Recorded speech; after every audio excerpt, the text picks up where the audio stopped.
yaba bitangiye kumubabaza ku buryo yanyuze muri yatangiye kugira icyo abikoraho. nari bimaze kubigusobanuramo gakeya. iyo leta z'ubumwe za Amerika ziguhaniye ibihano by'ubukungu biragendana na travel ban. Ntabwo ushobora kujya muri leta z'ubumwe za Amerika, akenshi imitungo yawe iyo bahita bakora ibyita kuyijera cyangwa se to seize, to freeze, ni ukuyifatira, urumva. Hanyuma na kompanyi zikorana n'amakompanyi yawe bya payoma ntabwo biba bigishoboka, urumva. Rero ku muntu ufite imitungo hirya no hino mu bihugu n'ubundi leta zunze ubumwe za Amerika zifite n'izindi aferi, ushobora gusanga nyine mu gihe bari babanye neza bafite n'amasoko wenda akoranamo n'abantu bafite aho bahuriye na leta zunze ubumwe za Amerika, ibyo bintu byose bigahagarara denku, bikaba bimaze amezi nk'angahe, ubwo wenda yarabikoresha izindi resources zitabaye affecte. Ariko amezi aba ari menshi ku muntu uri muri business, amezi ane aba ari menshi, urumva. Ku buryo ntekereza ko iyi manevre yo kuvuga ati bankurireho ibihano mbere na mbere ni ibintu bigira ingaruka cyane. Uze ntabwo wabibonye ko ntuza igisirikare cy'u Rwanda RDF cyafatiwe ibi bihano.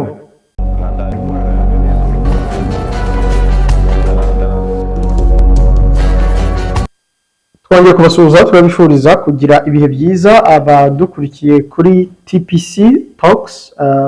Trésor Pierre Chanel Talks no kuri Primo Media Rwanda. Ariko uyu munsi turi kumwe n'undi muntu witwa Randa. Terezo, amahoro. amahoro Randa ari kumubona, ubona mwarandaranze. Ukuntu kuranda bimeze nko kwanda. Yego u Rwanda yego rwose. Tugiye kuganira, nizere kuri amahoro. Ariko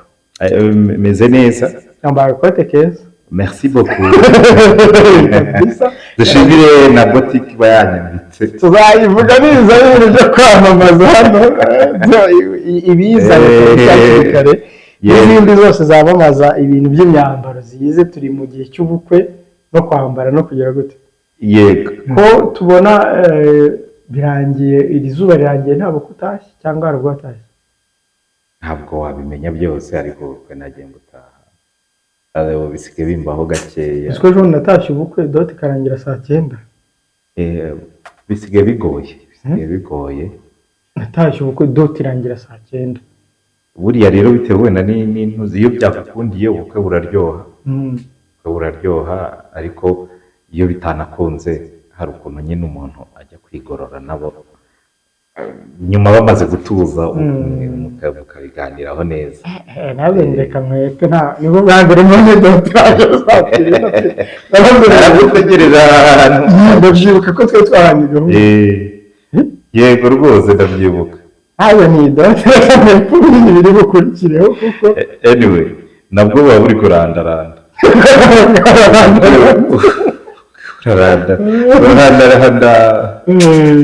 Yewe ariko nyine abantu bari gukora ubukwe bagire byiza. Nubwo nabonye ya mibare yo muri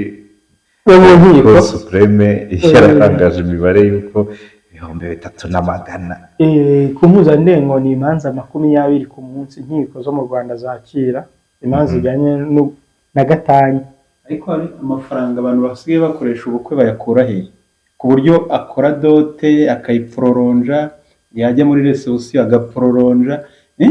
Ayo mafaranga ubundi ari kuvaye kuki batabumbira hamwe? Umurenge ibirori, yajya muri dote ibindi birori, muri reception ibindi birori. Ubwo reception niyo bitiranya no kwa padiri. Kubera icyo ushishikajwe no kubara amafaranga y'abantu. Ndiye ntekereza ko icyo ari kibazo cy'umuntu udafite amafaranga. Nicyo yari kugaragaza, kuko abandi baba bari kwibaza ngo kubera iki ngo wafatanya ibyo bintu byose, kandi abantu bakwiriye kwenjoyinga iniyo y'abana babo, famiye zikabona umwanya. Ntekereza ko icyo ari kibazo cy'umuntu udafite amafaranga. Ko birangira se umuntu ashatse nk'abagore 3, hari ikibazo se? Abantu udashoboye kubashaka, ubishoboye yabashaka. Babandi 2 ko tutajya tubona ibirori nk'ibyo ngibyo bandi. Okay, reka twigire kwa Kisekedi noneho niba ari byo uzayi. Terezo, hari umudamu witwa Matilda. Yego. agize atyo yinaze kuri Palais de la Nation yabanyuze muri huye ariko rero nabyo hari ibintu biba ukibaza ahantu niba perezida ahakorera ko umutekano uri tayiti kuko twabonye abasirikari bari kurwana no kuhamukura dore ngibyo kandi bakabaye barwanye bwa mbere no kuhagera adakwiye kuhagera uri kuhagera yahageze mu zihe circonstance. Umugore witwa Matilda Kinshasa kuri Palais de la Nation ati ntimumbuza kujya ni cité de l'Oyuwa uko yitwaga ubundi ni inzu ni complexe y'inzu y'inyubako nyinshi zakiriye inama mpuzamahanga y'umuryango wa Afurika yunze ubumwe icyo gihe witwaga Oyuwa ubu ngubu tubita Union Africaine gusa ariko mbere witwaga Oyuwa Organisation de l'Unité Africaine de l'Unité Africaine icyo gihe rero hari mu gihugu kimwe muri 1967 nibwo iyi nyubako yatangiye gukorerwamo inaberamo nyine iyo nama muri nka inauguration yayo niyo mpamvu rero bahise bayiwitirira umujyi wa Afurika yunze ubumwe ariko ni muri Ngaliema n'ubundi ni muri Kinshasa ni naho presidence ikorera urumva aho ngaho rero niho yatunguranye araza afata n'agatebe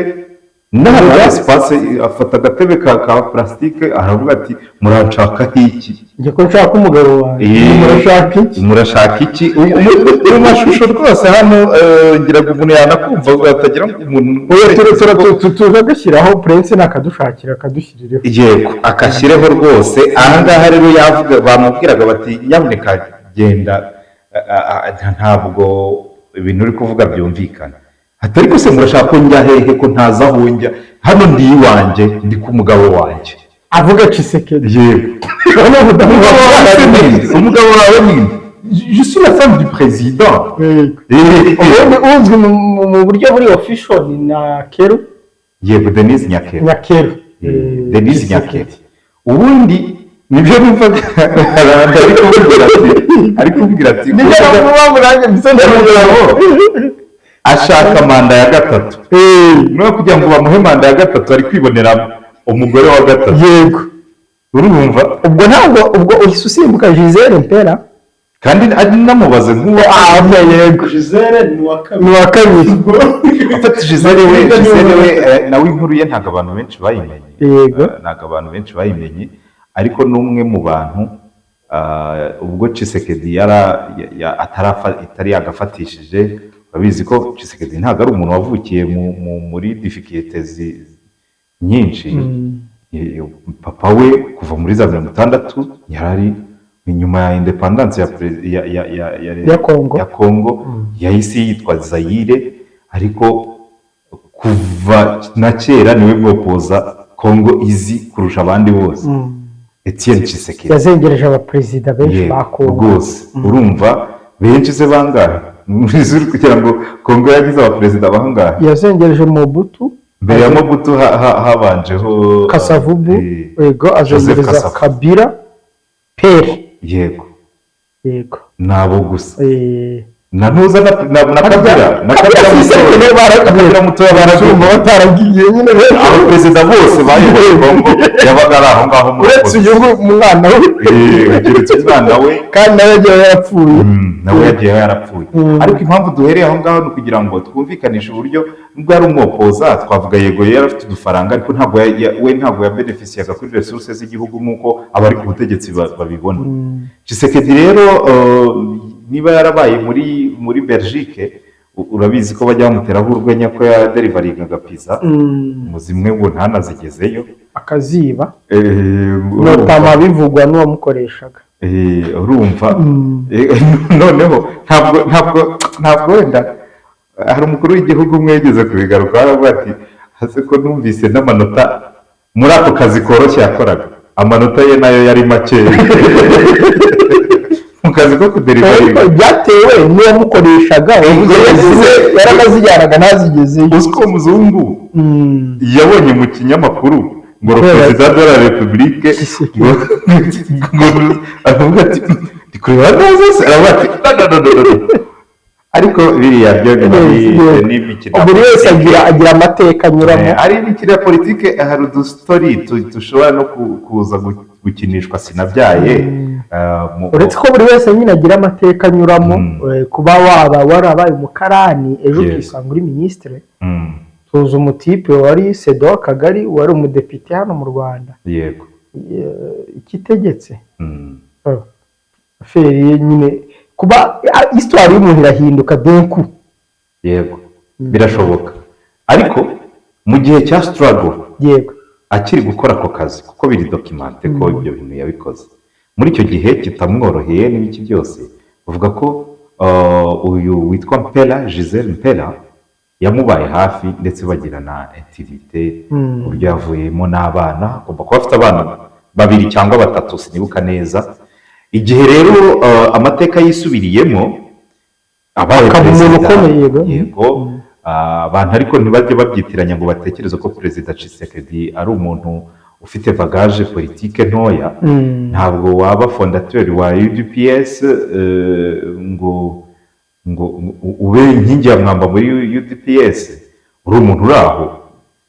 Ariko nyine ubwo abikomora kuri se. None se baranafunga ngo ngira ngo babyibuka. Yego, none se ntabwo wabibonye igihe ku kibuga cy'indege cy'i Buruseli bari bagiye kwakira Etienne Pere, ni ntuza interview ni Tshisekedi wazitangaga. None se yashoboraga kuvuga ku bintu bya politiki atabyumva? Urumva umwana wakuriye ku birenge by'umunyapolitiki, umwopoza niwe reba gukorera bagiye kukubwira ngo donc ushaka kuba umunyamakuru uripotinga ku nkuru za politiki,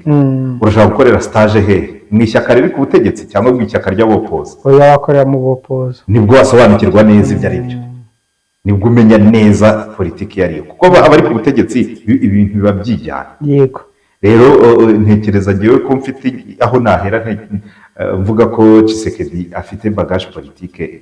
ifatika. So twigire kuri Giselle Mpela, ubwo rero yabonye umugabo we cyangwa se uwo babyaranye abaye perezida, byanamutumyeho baza guserebura intsinzi, aza muri Kinshasa, nawe yaba afite villa muri Kinshasa n'ibiki byose. Denise Nyakeru, umugore uzwi, première dame, tubyumva. Denise Nyakeru, première dame, ntabwo ari mutoya nawe bafitanye abana.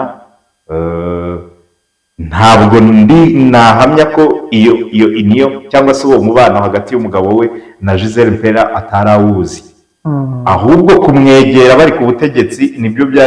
byatumye atangira kureba kure, aravuga ati no, kuba perezida byegizije ibindi bintu, n'ibyo ngibyo wenda narabitoreye uwo muntu ari mu Bubiligi,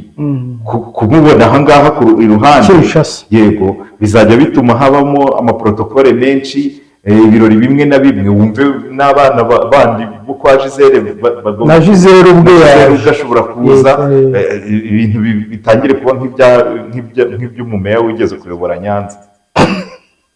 Urumva aho bashobora kujya muri seremoni ziri ofisiyeri, hakaza abagore barenze umwe, ahubwo ukazana utariwe, hakaza utariwe. Urumva ibyo rero nibyo Denise Nyakeru, ariko hajemo n'ibintu by'ifuhe, ariko nawe wabikora. Yarategetse rwose. Rimwe perezida yafashe bafite icyo bapfana ba hafi, urumva bafite icyo bapfana we na Nyakeru, ugomba kuba ari nka musaza we, umusirikare ari muri gendarmerie, bo banza bakigira gendarmerie. Ntabwo ari abajepe. we yari ari muri hagati ya polisi n'igisirikare, sinibuka neza urwego akorera, ariko n'ubu ngubu aracyarurimo. Niwe bahaye misiyo yo babyita exfiltre. Baragiye bakora akazi nk'akaya kampani yo kwimura abantu, urumva, basohora ibintu ibyashobokaga gusohoka, barangije banabajyana ku kibuga cy'indege, basanga n'amatike bayaguze, baravuga ati tubabure muri iki gihugu. Wakwimagina sene y'umugore wibwiraga yuko ari kumwe n'umugabo ukomeye muri icyo gihugu, akagira imiriyasiyo iri totale ku urwo rwego ku buryo byanabaye ngombwa ko anahamagara asa naho abwira umugabo we ati ko ibintu biri kuba gutya Tshisekedi aravuga ati ninde uri kubikorera yirakaje n'iki byose birangira yumvise ko nyakera birimo aravuga ati Chanel udufashe tugendane neza twabonye umuperezida w'Imana n'abagore babiri ikintu nkurikije ibyo usobanuye urahamya ko Tshisekedi yari afite abagore babiri muri Kinshasa mbere yuko uwo nguwo izi nkuru nk'izi ngizi ntabwo zijya ziba ofisiyeri perezida Tshisekedi afite umugore umwe gusa afite nawe bita konkibini urumva ariko ubundi babyaranye icyo nayo mugihe hatari byagenze bite kugira ngo ye kunyura inzira nk'iyafaye kugera ku rwego rw'uko we aravuga Diomaye Faye arabapresenta Diomaye Faye afite babiri igikombe cya Afurika Senegal yagitwaye ariko biroroshye ibyo ngibyo byo kwa Faye ni umuntu ufite imyemerere ya kiyisilamu kandi abayisilamu bemerewe kugira abagore barenze umwe ni nayo mpamvu atagira isoni zo kuza kubisobanura ni abagore be biroroshye cyane rwose urumva ariko mu mategeko Première Dame ni umwe buriya muri bariya babiri ntabwo yahindura ngo avuge ngo uyu munsi nazanye uyu nguyu no buriya umugore mukuru uwo bagiranye isezerano bwa mbere cyangwa babyaranye umwana w'imfura kuko ari ikintu abantu batajya bavuga mu Rwanda n'ahandi imfura ivuka rimwe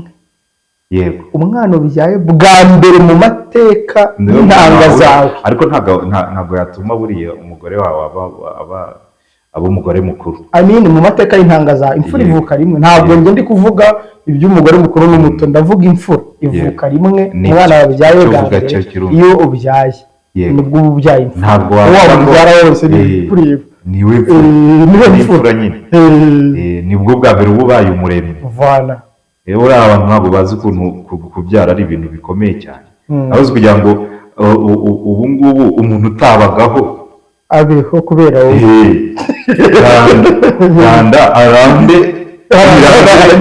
araze akanarandaranda biba bikomeye rega buriya ni nayo mpamvu Imana abemeramana baravuga ngo turi mu ishusho y'Imana kuko dukora n'ibyo Imana yakoze byose ibyinshi turabikora niyo twarema ese tutakora hanyuma wa kabiri rero bamusohoyemo yego twari tugeze ku wa gatatu Gisele ntabwo turabirangiza Gisele Pera ntabwo yongeye kuvugwaho cyane yabaye inkuru iri skandale ku buryo uzabyumva na ba Pero Rwara gusa nta kinyamakuru cyo muri Kinshasa wabibonamo urumva ariko ni ibintu ushobora kubaza kugaringa ukareba Gisele Pera ni muntu ki yego n'abadukurikiye wenda batekereza ko ari inkuru turimo tuvuga aha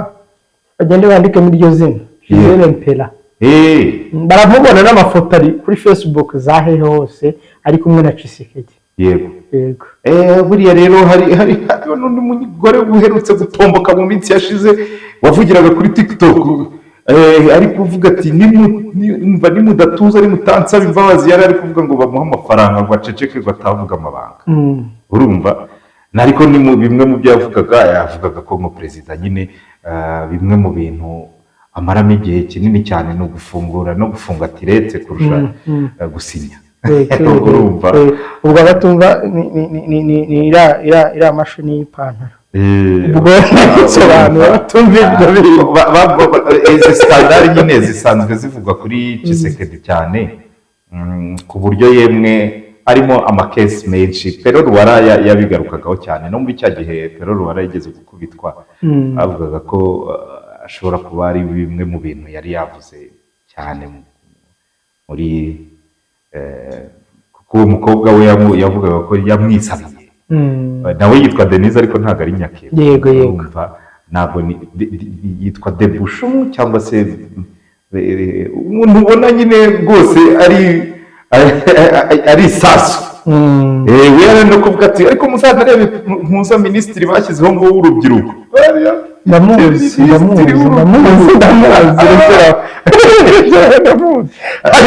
ariko hari n'ikindi gihugu cyo muri ibi bice bya Afurika y'Iburasirazuba nacyo bavuga ko hano mugendaho ku buryo ahantu hose agiye baba bari kumwe perezida bagakinisha neza burya hari ubukwe bwabaye umuminisitiri mbona protokole zirusi za perezida navuga nti ariko minisitiri aragenda ukabona aho yari ari aracyahari kandi yagiye kubera ibice bimwe bitinda kuhava perezida wa hano wo muri ibyo bice shamba nawe ubwo umugore amugenda ku mukandara niyo agiye barajyana aho agiye hose ubwo nyine abantu bakurikirana politiki wazabaza nka Madowo amakuru abifiteho Madowo ubwo abantu bakurikirana politiki bakababyumva ugenda bakagenda naho yagiye hose bakagendana ku buryo umuntu ntamuva ku mukandara yego ahangaha muri Repubulika ya Demokarasi ya Kongo biba skandale kubera ko bivugwa asiye ruveri nk'ibi byabaye nk'ubu ntabwo twari buze kwibuka iyo nkuru ya ntuza ya Giselle Mpela ngewe namwitaga Giselle Mpela ariko nabonye mu nyandiko ni Mpela urumva ufite abana arera bitwa ba Tshisekedi urumva ariko arabemera ntabwo ushobora kumva declaration kuri ibyo bintu niba yarabaje atese ati ibyo bintu ni bande babirimo akavuga ati ni Denise birazwi neza birimo ibyo bintu birazwi ndetse abantu bamwe ahubwo bagaye perezida ko yemeye ko umuntu wamubyariye abana bamumaltreta kuri urwo rwego kuri yarashushubikanyijwe arasuzugurwa ku rugero ruhambaye ariko nawe Denise washyiramo ikintu cy'umugaga no Denise yakoze ikosa ryitwa no kuba impulsivité kuba impulsive no gukora ibintu ariko utatekereje neza ingaruka zabyo nyuma ntabwo ubu turi kuvuga abagore basangiye umugabo ibyo bya impulsivité uri kuzana we ni theory reka n'ibyo ariko nyine yari kumwumvisha mu buryo umwumvisha siki yari none se iyo operation bakoze iyo badashyiramo umujinya w'umurandurazuzi abanyarwanda nibo bavuga ngo ugira nabi ngo ugasanga wikozeho ibintu urumva iyo umetse nabi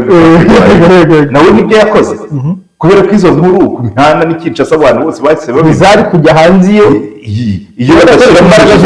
z'umurengera ntabwo byari kujya hanze kubwira umugabo we ngo ndagutegetse byakwanga akabwira uwo musaza we uwo mukuze we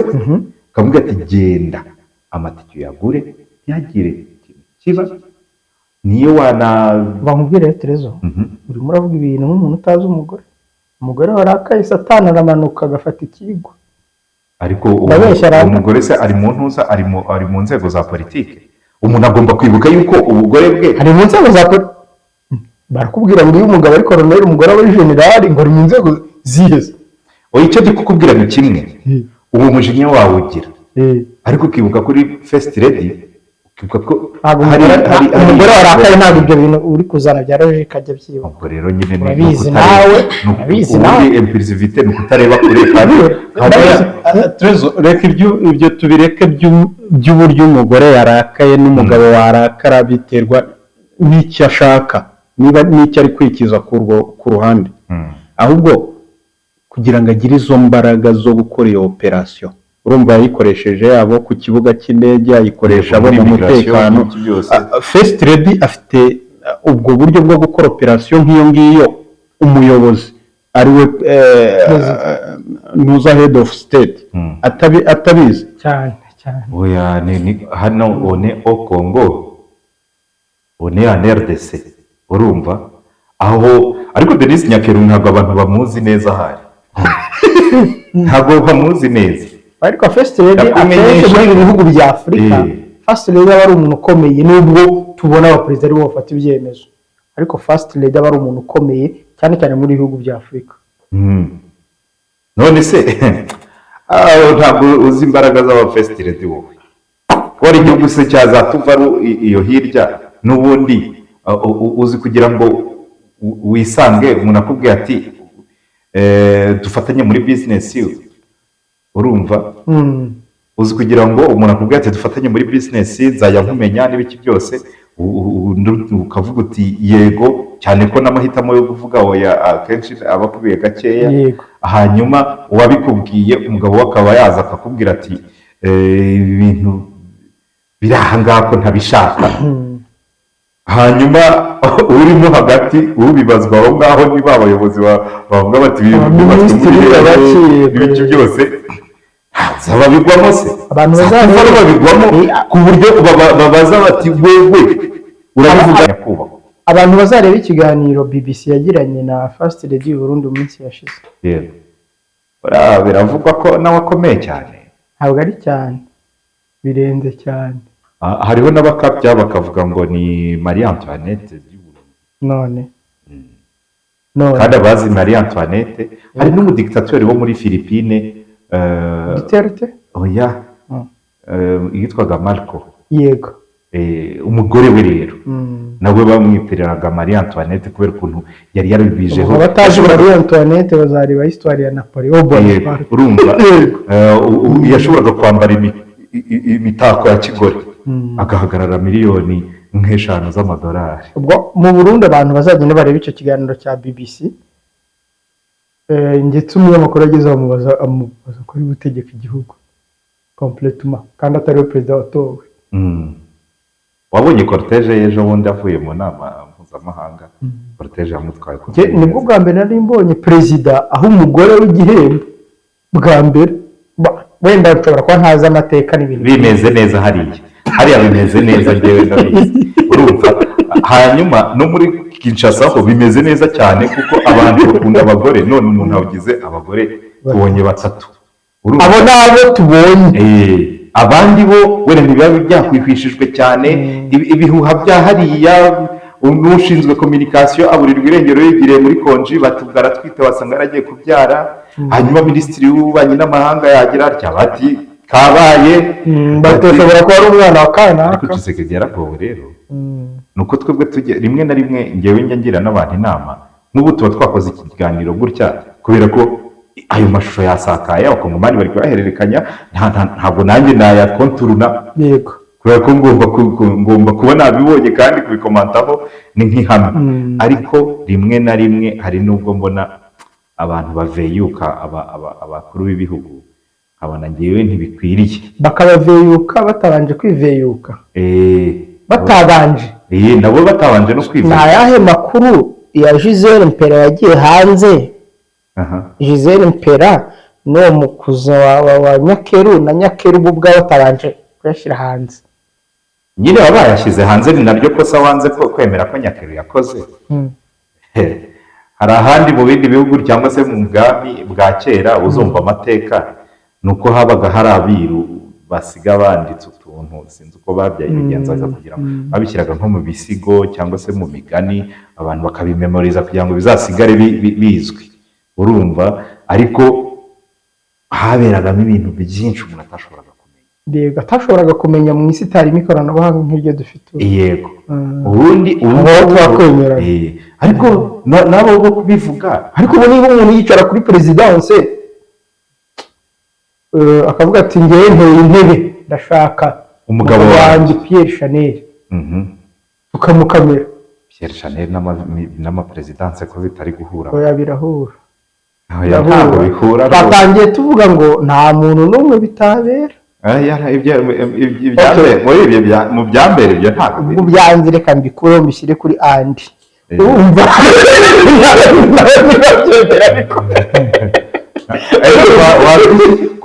ubanza mbere yuko ubishyira ku wundi wamushyiraho ikintu ufite ni wowe ubifite bigumanye. Okay, sawa, reka mbishyire no mu byanze. Reka mbishyire urumva umuntu akaza akicara akavuga ati nteye intebe umugabo wanjye kari nijoro yicaye muri presidence ari gukoresha inama y'abaminisitiri. Ifo kureba nanone ngo mu bihe turimo perezida Tshisekedi ejo twamuvugagaho ko za Tanzania ashishikajwe n'ikibazo cy'umutekano wo muri Repubulika ahanganye na ba Kabila ahanganye na C64 n'umwe mu bantu batorohewe mu by'ukuri. Kuba rero uyu mugore yaza mbere na mbere hashobora kuzamo strategie yo kuyobya uburari kugira ngo shift ihinduke bitewe wenda n'ikindi kintu cyaba mu byo tuzi cyangwa se tutanazi diversion politique nibyo bita strategie de diversion kugira ngo twese tubanze tujye kureba uwo mugore kuko ibintu bye Matilda mbere na mbere history ye ntabwo izwi ntabwo ntazwe kugeza n'aka kanya nta n'umuntu uramuvugaho na ba Cabre baracyavuga ngo ni Matilda niwe wabibibwiriye nta muntu uramenya ngo yitwa nde mu hano uzi neza ko iryo zina bababwira hari iryo urumva hanyuma ikindi ariko nabonye hari ahandi hari izina rye rindi yitwa Matilde kanze ndirebe neza irindi zina ese no muri Congo no mu Bubiligi kuko Congo n'Ububiligi bisa nk'ari igihugu kimwe yitwa Mayela Matilde Mayela urumva ntabwo namenya aho yaturutse rega n'abandi baramufata nk'ikimanuka bagiye kumubona babona Matilde Mayela wumve Mayela ndi kwisomera ibyanabonye byanditse ni gute yabonye perezida yagiye gusura igihugu kibanye akajya kuvogera State House urumva atari Mayele ese yari arimo Tshisekedi oya Tshisekedi ntabwo ari mu gihugu ariko uruzinduko rwo muri Tanzania yatangiye kuwa mbere agomba kurusoza kuwa kabiri ntabwo mbizi ariko aho ngaho nta wari uhari aho ku biro ntabwo bavuga niba yari ahari cyangwa atahari ariko ibimenyetso by'inzu irimo perezida ubu bibona urumva ikintu gitangaje ni uko ntabwo byarangiye baterekanye se bamutwaye kumufunga bamutegetse kuva aho ngaho kuko ahandi henshi ugiye gushaka umukuru w'igihugu utuma hari abandi bahungu bahita bavuga ko nabo bagukeneyeho umwanya runaka kugira ngo bagire utuntu ubaganiriza neza urumva Chanel udufashe wari ugeze kuri diversion politique yego ni ibiki biri kuba muri Congo bishobora kuba iyi nkuru yabije kuzimangatanya nari bivuze neza ko saga zihari ziba ari nyinshi cyane ariko inyinshi idiverisiyo ibaho akenshi kugira ngo izimye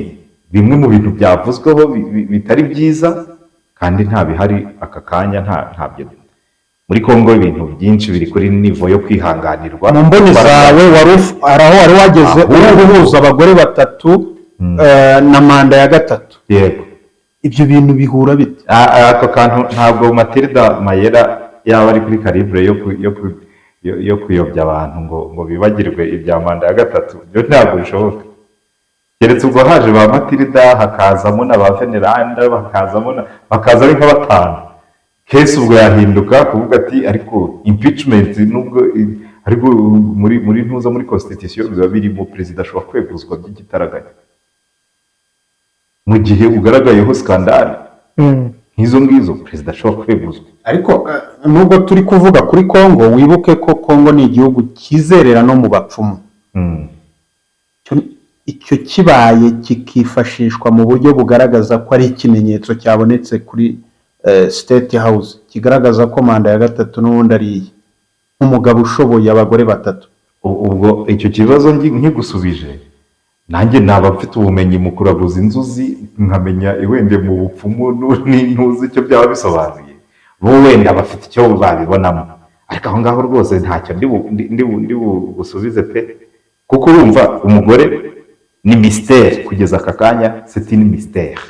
ni yobera urumva ariko ashobora gukoreshwa nk'igikoresho cy'umwopoza umwe waba ukeneye ko perezida Tshisekedi mu bintu arimo akomeza gufatwa nk'aho atari serious rero tujye kunegosiya ngasiga nkumva inkuru y'uko ngo iwawe ngo hatonze abantu bakuzaniye wenda ngo impinja wihakanye urumva muri negosiyasiyo twaba tugiyemo ntabwo twaganira nk'uko twari kuganira ayo makuru atari hanze ibyo rero tubiduhuriza n'uburyo mugenzi we yasimbuye yatangiye gushaka abavoka bamufasha mu manza zijyanye n'imitungo ngo harimo n'imanza zimugarura ku butegetsi icyo cyo ntabwo cyaba ari Kabila waba uri gutega n'iyo mitego biratandukanye biratandukanye. Kabila ni umuntu ucecetse, ibintu bye byinshi, igihano cy'urupfu, yambaye privilege yo kuba senateri avi, urumva. Ibyo rero byose ibi biri ku ruhande, ariko hagiyeho umwavoka uri muri leta zunze ubumwe za Amerika ugomba gutangira kuburana kugira ngo ni icyo twagereranya na minisiteri y'imari n'igenamigambi muri leta zunze ubumwe za Amerika bayita National Treasury, urumva, kwa Scott Bessent niwe sekreteri w'iyi minisiteri cyangwa se w'iyi departement y'ubukungu. Ubwo nibo agomba kuregaho kugira ngo bamukureho ibihano bamufatiye by'ubukungu. Ni ibihano byashyizweho ku ya 30 z'ukwezi kwa kane muri uyu mwaka, nibwo hasohotse ibihano bifatira Kabila cyangwa se bikumira. Mbere na mbere hari ugufatira imitungo yaba afite muri leta z'ubumwe za Amerika, guhita bamukubira muri transaction za nyohereza faranga. Hari nk'umuntu ukora business hirya no hino, afite ama business muri South Africa, afite ama business hirya no hino ku isi, urumva, kugira ngo iyo ikintu cyose gifite aho gihuriye nawe bakibroke, biba biri kumwangiriza cyane. Ntekereza ko ari nabyo byaba byaratumye no natekereza ati uwashyiraho umwavoka wo kujya kumbwira leta z'ubumwe za Amerika ngo zikureho ibi bihano. Ariko nanone n'ikimenyetso cy'uko Kabila ntabwo ari umuntu woroshye. Nkunda kubwira abantu ko kabule zari zavuze yuko muri inauguration ya Perezida Donald Trump Kabila yagiyeyo, kandi nta wundi muperezida watumiwe mu buryo buri officiel, ariko Joseph Kabila we yagiyeyo, anajyayo atari na perezida, anajyayo icyumweru mbere yuko inauguration iba. Kandi amakuru avuga yuko yabaga muri Mar-a-Lago, aho perezida yateguriraga ibirori ari kumwe na Elon Musk. Elon Musk ni umuntu ufite ibikorwa by'ubukungu asanzwe akorera muri Repubulika ya Demokarasi ya Congo kuva na kera. Raporo nyinshi zishinja, wigeze kumva raporo yashinjaga Microsoft, igashinja Apple, igashinja n'izindi nganda na Tesla. Tesla ntabwo na Tesla ubanza barayivugagamo, ariko niba batayivuga nyine nayo birimo muri undercover, urumva. Ibyo rero bikumvisha, iyo ubonye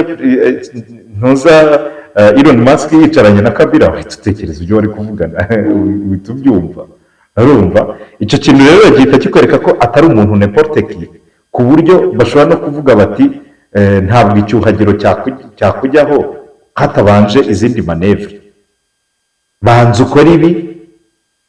bizitwe ko byanyuze mu nzira y'amategeko, ko tugukuriyeho ibihano. Ariko n'ibyo bihano biba bihari muri politiki, habamo imikino myinshi ku buryo rwose bashaka kumubwira ati ibihano bikaza yarabizi, mu kwa kane tuzagufatira ibihano, hanyuma nyuma yaho tuzareba ukundi kuntu tubigenza. Na Amerika isanzwe ifatira ibihano n'ibihugu. Yego, ibi bihano byafatiwe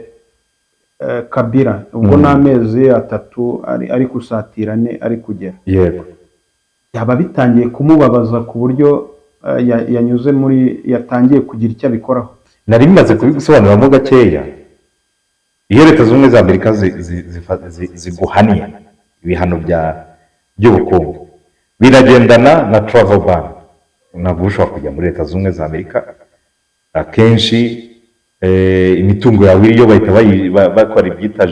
kuyijera cyangwa se to seize, to freeze, ni ukuyifatira, urumva. Hanyuma na kompanyi zikorana n'amakompanyi yawe bya payema ntabwo biba bigishoboka, urumva. Rero ku muntu ufite imitungo hirya no hino mu bihugu, n'ubundi leta zunze ubumwe za Amerika zifite n'izindi aferi, ushobora gusanga nyine mu gihe bari babanye neza, bafite n'amasoko wenda akoranamo n'abantu bafite aho bahuriye na leta zunze ubumwe za Amerika, ibyo bintu byose bigahagarara denku, bikaba bimaze amezi nk'angahe, ubwo wenda yarakoresha izindi resources zitabaye affecté. Ariko amezi aba ari menshi ku muntu uri muri business, amezi 4 aba ari menshi, urumva. Ku buryo ntekereza ko iyi manevre yo kuvuga ati bankurireho ibihano, mbere na mbere ni ibintu bigira ingaruka cyane. Uzi ntabwo wabibonye ko ntuza igisirikare cy'u Rwanda RDF cyafatiwe ibi bihano by'ubukungu bituma aferi yo kujya kurangiza ubutumwa bwo muri Mozambique bigorana ku buryo byarindiriye ko Lindsey Graham mbere y'uko yitaba Imana senator yavuganiye ni umwe mu bantu bagize uruhare avuga ati nisaba abantu ko basanzwe bakora serivisi nziza akaba ari abapartenere fiable kubera iki mutabadohorera mugashyiramo exception kuri buriya butumwa buri nibyo byari byatumye Union Européenne itongera gushyiramo amafaranga kandi Union Européenne ntabwo ari Amerika ariko baravuga ati niba Amerika yahamye umuntu twebwe tumuha amafaranga gute kiba ari ikibazo influence y'abanyamerika iri ahantu hose ubu Kabila yatangiye nawe rero kumva umuriro wamugezeho niyo mpamvu atangiye gushaka abantu bamuburanira iriya posture bari abantu bakora ziba ari manevre ziri bien calculé ntabwo Kabila aho yinjiriye ajya muri Congo habanje kugirwa ibanga kugeza igihe abakuru babanje kubyivugira bati se umuntu yambwira gahunda afite kubohora igihugu kurwanira bene igihugu bari nkamwima inzira urumva ariko n'ubundi abantu baravuga bati ariko kubera kuvugwa yuko yageze muri ntuza mu burasirazuba yagera mu burasirazuba avuye yagera mu burasirazuba avuye mu majyaruguru agera mu burasirazuba avuye mu majyepfo ko byagorana ko harimo teritwari adakontorora yanyuze aho benasi ari nkeya urumva ibyo rero birakwereka ko posture baba barimo mu buryo bwa politike ni n'umuntu stratege ni n'umusirikari umwe mu ntyoza mu bigendanye n'ubutasi ntabwo rero akora ibintu ahubutse ari azi impamvu ahari ntabwo ari ibintu byamugwirira ngo avuge ngo ibihano ngo bitangiye ibintu byinshi baba barabibonye ahead of time dusoza rero ni Kabila mu gihe ni nako yahaniwe rega buriya ntabwo nari bibukije ibyo bihano yafatiwe na Leta Zunze za Amerika yaziraga ko afasha M23 ni Kabila uri muri M23 cyangwa mu gice kigenzurwa nayo uyu munsi ariko ni Kabila wabaye muri State House izo saga z'abagore wavuze kuri Kisekedi zitigeze zizaho yego aba bantu babiri umwe ari hirya Kinshasa undi ari Goma imyitwarire yabo uri kubona iratandukanye ariko usa n'usoza ikiganiro cyawe urabona ibi bintu by'abagore wa mbere koko Nyakeru yaramwohereje aragenda n'uyu nguyu twavuzeho biraza gusoza gute mu mboni zawe efe byarangije gukora efe zabyo kuko Kinshasa niyo nkuru ihari na hano urumva tuyiriho urumva nta muntu n'umwe wavuga iyi nkuru ari gutekereza ko isura ya Tshisekedi itahungabanye ikindi waruhereyeho ngo abo bantu babiri usa naho ugiye kubagereranya ntabwo abasivile n'abasirikari baje ari ibintu byabo kimwe biranashoboka ko Kabila yaba afite wenda de concubine ariko nta kuru na rimwe wabona kubera iki ni umusirikare agomba kurinda image ye abana ba Kabila aho bigaga ejo nibwo baherutse gufata nabwo nuko yabitanzeho nk'uruhushya uvuga ngo noneho ko bagraduatinze baberekanye ko nta muntu ushobora kumenya ngo kiye Kabila kandi ibyo ngibyo biri no muri ntuza mu mateka ye nawe yagombaga hari ahantu henshi yabaye ngombwa ko ahindura amazina kugira ngo batazajya bagira bamenya yuko uwo muntu ari mwene runaka kuko byashobora kugiraho ingaruka urumva ibyo bintu rero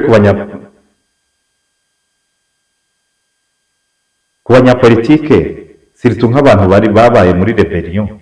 urumva abana bawe uba ufite intere nyinshi cyane yo kubahisha public kuko baba ari intege nkeya zawe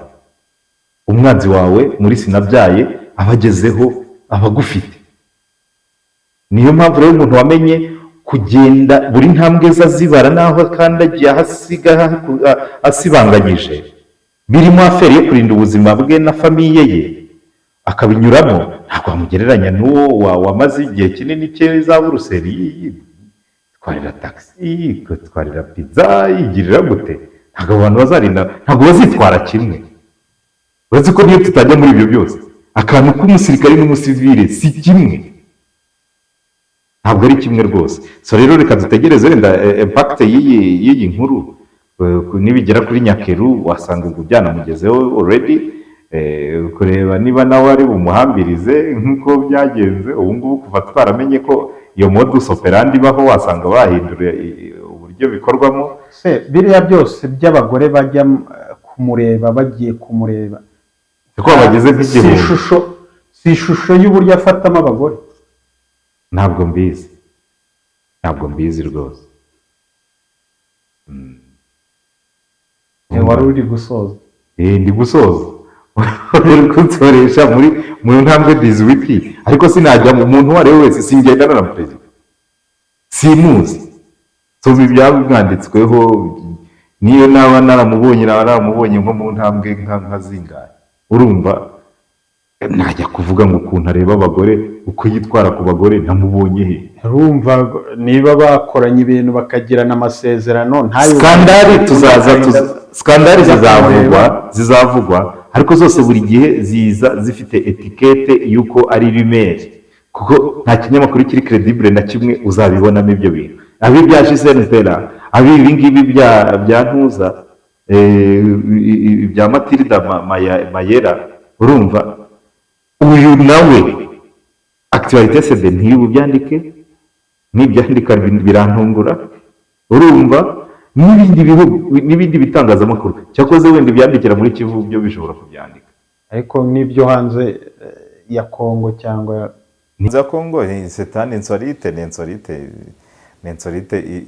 itangaje nta kuntu batabivugaho ariko muri Kongo ntabwo credibility yabyo iraza kuba n'ubundi buri gihe ikemango reka rero wenda hari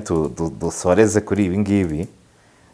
ubwo na Kabila nawe uri kurekrama ubutabera sinzi niba le trésor américain niba izamukuriraho ibi bihano ubwo bintu tuzakomeza tubikurikirane ya trésor ngira ngo ubu se ntitwasoreza hara twasoza kumva no muri iyo site doro yuwa yego ibyabereyeyo niba umuntu yaraje kwirebera umugabo we bakamucanaho umuriro nabyo turakomeza turebe niba aho biri busorezwe yego ariko muri make reka twizere ko ariko biba biri skandale harya hari cyangwa ntabwo babirebye neza abandi ba perezida byagiye bibaho ibintu nk'ibi oya ntabwo nshaka kubijyamo umuntu ashobora kubyumva gutya akagira ngo ni umwihariko wo muri site de royiwa ariko nyamara ntabwo ari aho gusa utuntu tuba twaragiye tuvugwavugwa ariko reka twigumanire ibyo muri Kinshasa niyo yaguye reka aba ariyo dukataho oya na ba bandi bavuze bizirika ku babo burya baba bafite ibyo babakeka harya ngo niyo igera guhembe yaguye nta utayigera intorezo niba ari intorezo niba ari iki ya wakoze cyane Trésor wakoze cyane nawe yego na muvandimwe Andi yakoze cyane reka tubashimire komeza randarande dushimire n'abari badukurikiye tubifurize kugira ibihe byiza